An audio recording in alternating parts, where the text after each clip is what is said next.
9ാം class മുതൽ തന്നെ നമ്മൾ ഈ ജാതി വ്യവസ്ഥയുടെ കാര്യങ്ങളൊക്കെ പഠിച്ചു വരുന്നുണ്ട്. അപ്പോൾ പല സമയങ്ങളിലും നമ്മൾ തെറ്റിദ്ധരിച്ചു പോകാൻ സാധ്യതയുള്ള പല കാര്യങ്ങളും നമ്മൾ പഠിക്കുന്നുണ്ട്. ഈ കാലഘട്ടത്തിലും നമ്മളത് പഠിക്കുന്നുണ്ട് എന്നുള്ളത് ഒരുപാട് ബുദ്ധിമുട്ടിക്കുന്ന ഒരു കാര്യമാണ്. കാരണം ഈ ദളിത് എന്ന് പറയുന്ന വിഭാഗം താഴ്ന്ന ജാതിയിൽപ്പെട്ട ആൾക്കാരാണ്. അത് അൺടച്ചബിൾസ് എന്നാണ് അവർ പറയുന്നത്. അതായത് ജാതി പിരമിഡ് നോക്കി കഴിയുമ്പോൾ ബ്രാഹ്മണൻ, ക്ഷത്രിയൻ, വൈശ്യൻ, ശൂദ്രൻ, പിന്നെ ദളിത് എന്നിട്ട് ഒരു ബ്രാക്കറ്റിൽ അൺടച്ചബിൾ എന്നാണ് ഇട്ടിരിക്കുന്നത്.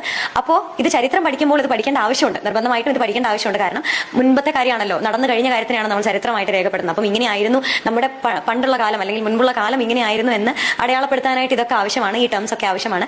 ശരിയാണ്. പക്ഷേ ഈ ദളിത് എവിടെ നിന്നുണ്ടായി, ആരവരെ ഇങ്ങനെ ആക്കി, ആരവരെ ഇങ്ങനെ കണ്ടു എന്നുള്ളതും കൂടെ പഠിക്കേണ്ടതായിട്ടുണ്ട്. പിന്നീട് അവർ ചെയ്യുന്ന ജോലിയുടെ അടിസ്ഥാനത്തിലും അവരുടെ ശാരീരികമായ പ്രയത്നത്തെയും ഒക്കെ കളിയാക്കിക്കൊണ്ട് അല്ലെങ്കിൽ മോശമായി കണ്ടുകൊണ്ടാണ് ഇത്തരം ഒരു വിഭാഗം താഴ്ന്ന ജാതിയാണെന്നും അല്ലെങ്കിൽ ആരൊക്കെയോ അവർക്ക് ഇപ്പോഴും സ്വാതന്ത്ര്യം നേടിക്കൊടുക്കേണ്ട ആവശ്യമുണ്ടെന്നും നമ്മളെ പഠിപ്പിക്കുന്നുണ്ട്. അത് ഒരു തെറ്റായ ധാരണയാണ്. കാരണം നമ്മൾ അവർക്ക് അല്ലെങ്കിൽ ആരും അവർക്ക് സ്വാതന്ത്ര്യം നേടിക്കൊടുക്കാനുള്ള ആൾക്കാരല്ല, അവർക്കുള്ള അതേ സ്വാതന്ത്ര്യമാണ് ഇവിടെ നമുക്കുള്ളത്. മനുഷ്യൻ എന്ന് പറയുന്നത് അതിരുകളോട് കൂടി കാണുന്നത് തെറ്റാണ് എന്നും കൂടെ പഠിപ്പിച്ചാൽ നമുക്കത് കറക്റ്റ് ആയിട്ടുള്ള അറിവായിരിക്കും. ഇപ്പം നമ്മൾ പഠിക്കുന്നത് ഇങ്ങനെയായിരുന്നു, പക്ഷെ ഇന്നിങ്ങനെയാണെന്നോ അല്ലെങ്കിൽ ഇന്നിങ്ങനെ ചെയ്യുന്നത് തെറ്റാണ്